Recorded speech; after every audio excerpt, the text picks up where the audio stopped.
Vice President Kamala Harris taking a big step towards facing off with Donald Trump in the November election. Just a day after President Biden dropped out of the race, the vice president already securing enough delegate support to win the Democratic nomination. Good evening. I'm Jory Rand. Mark Brown's off tonight. It's been less than 36 hours since President Biden made the shocking announcement that he will not seek a second term. In that short time, the Democratic Party coalescing behind Vice President Kamala Harris, providing endorsements, donations, and delegates. This is all but a done deal now. Kamala Harris will be the Democratic nominee for President of the United States. Today, Vice President Kamala Harris entered what just 24 hours ago was Biden campaign headquarters, but is now home to her newly formed campaign for president. And with President Biden on the line, the vice president addressed her inherited campaign staff. We love Joe and Jill. We really do. They truly are like family to us.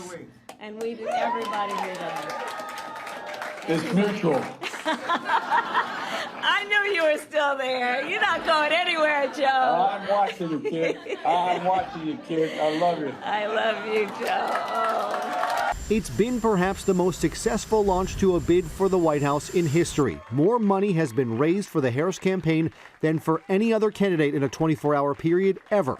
Overnight, she picked up tens of thousands of volunteers and more than half the delegates she'll need for nomination. And the vice president laying down the gauntlet she plans to use against former President Donald Trump. Before that, I was a courtroom prosecutor. In those roles, I took on perpetrators of all kinds. Predators who abused women. Fraudsters who ripped off consumers. Cheaters who broke the rules for their own gain. So hear me when I say, I know Donald Trump's type.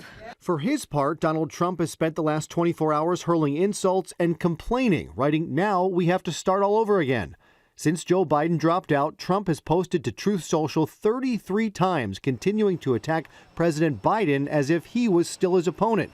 Trump, at 78 years old, is now the oldest nominee in American history, a fact that seems glaring now that President Biden is out of the race. The other side has a nominee that can barely get a sentence out. He's approaching 80. He brings us back to the past. Today, Trump's running mate, Ohio Senator J.D. Vance, making his first solo appearance on the campaign trail. A couple of elite Democrats got in a smoke-filled room and decided to throw Joe Biden overboard. That is not how it works. That is a threat to democracy. My message to Democrats who are disgusted by this process, disgusted by how anti-democratic it is, you are welcome in the Republican Party.